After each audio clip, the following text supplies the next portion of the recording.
Solving compound inequalities.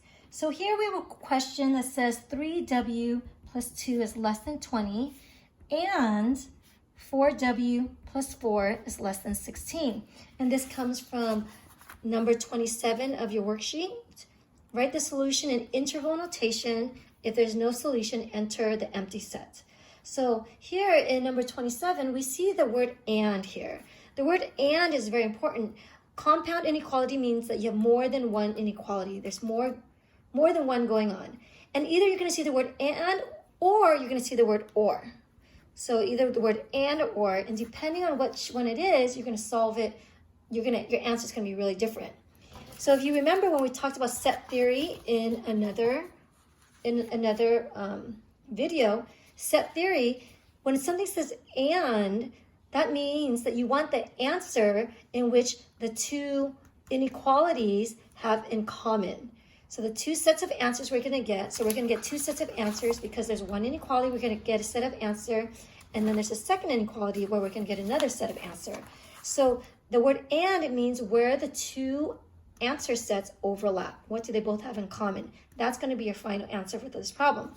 If this says or, so if you have a problem that says or in it, then what or means, remember it means union, and or means everything that's in the answer set for A or the answer set of B. So you get an answer for A, an answer for B, and the word or would mean that the final answer is everything between the two of them. In this case, it's an and. So I'm going to solve this with the and in it. So the and is very important, but I'll worry about that towards the end. Let's go ahead and find the answer set to each one of the inequalities. So doing this one, I'm going to go ahead, 3w plus 2 is less than 20. Let's keep the w on the left. I'm going to subtract 2 on both sides. And when I subtract 2 on both sides, I end up getting 3w is less than 18. I want w to be sitting myself. This is the coefficient, so I'm going to divide by the coefficient. So if I divide by the coefficient, this just becomes a 1. So I get w and then 6.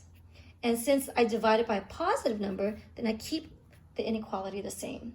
So w is less than 6 is my answer set for the first inequality. The second inequality, I'm going to go ahead and I see 4w plus 4 is less than 16. I want w to be sitting by itself on the left, so I'm going to subtract a 4 on both sides, and that way I end up getting that 4w is less than 12. Again, I want w to be sitting by itself. This is the coefficient. And how do I get rid of a coefficient? I divide both sides by the coefficient. When I divide both sides, it just becomes a positive 1. So w and 3. And do I need to flip the inequality sign? No, I do not, because I divided by a positive number. So w is less than 3. So here are my answer sets for this first one and then my answer set for the second one. And the important word is the word and.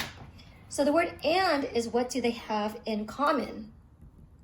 What do the two answer sets have in common? And that is going to be my final answer. Well, I like to graph things because I'm more of a visual person. So w is less than 6 is going to look like this.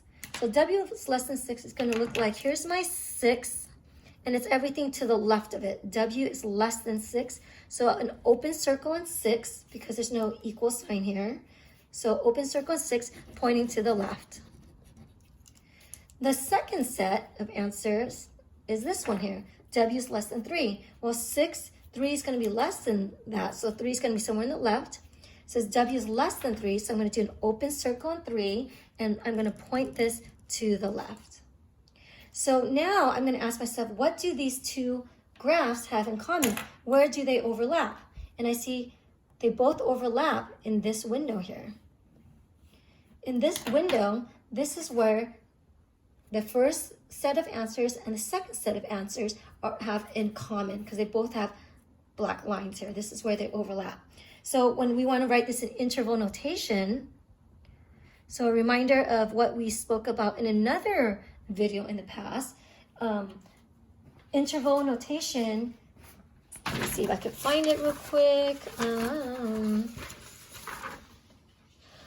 Here it is. So in a previous video, interval notation means that you write it with a left endpoint, comma, right endpoint. So in this problem here, so this is my final answer. and I want to write an interval notation, the left-hand endpoint means the farthest left this answer set will go, and you can see that both black lines go into negative infinity.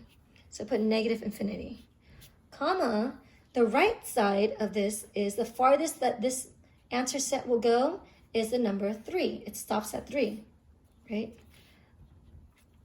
And then I need to determine whether I'm going to be using open brackets, so open brackets or closed brackets. So open bracket represents that the endpoints are included, and open brackets represent endpoints that are not included, and closed brackets represents endpoints that are included. Well, negative infinity or negative infinity is always with an open bracket. The 3, so let me ask myself then, so is 3 included in both of the answer sets? Because again, it's what they have in common, it's an and. Well, 3 is not included here, but 3 is included here. So do they both include 3? No, they don't. So they both do not include 3, so 3 is not part of the solution. So therefore, I do an open bracket on 3.